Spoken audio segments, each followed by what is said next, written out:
إيقاف حمز الموساوي لمدة عامين بداعي المنشطات. أصدرت لجنة الانضباط التابعة للاتحاد الإفريقي لكرة القدم كاف قراراً يقضي بإيقاف مدافع نادي نهضة بركان حمز الموساوي لمدة عامين بعد ثبوت تعاطيه مادة محظورة عقب مباراة فريقه أمام بيراميدز المصري في 24 من يناير الماضي.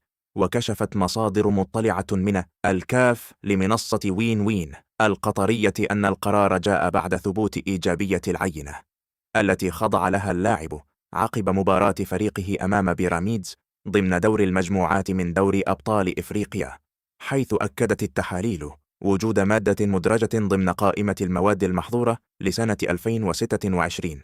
وأضافت أن الموساوي اعترف بتناول المادة المحظورة وتنازل عن إجراء تحليل العينة بي، مؤكدا عدم وجود أي ترخيص طبي يسمح بتواجد المادة في جسده، واكتفى بنتائج العينة الأولى التي أكدت المخالفة. وأوضحت لجنة الانضباط أن اللاعب لم يكن حاصلا على أي ترخيص لاستخدام المادة العلاجية التي ظهرت في جسمه، ما عزز قرار توقيفه لمدة عامين. ويشمل قرار الإيقاف حرمان اللاعب من المشاركة في جميع المسابقات والأنشطة الكروية التي ينظمها كل من الاتحاد الإفريقي لكرة القدم والاتحاد الدولي، مع السماح له بالمشاركة في البرامج التأهيلية المعتمدة ضمن إطار مكافحة المنشطات. وفي الوقت نفسه منح القرار للموساوي حق الطعن أمام لجنة الاستئناف التابعة للاتحاد الإفريقي لكرة القدم في خطوة قد يلجأ إليها خلال الفترة المقبلة.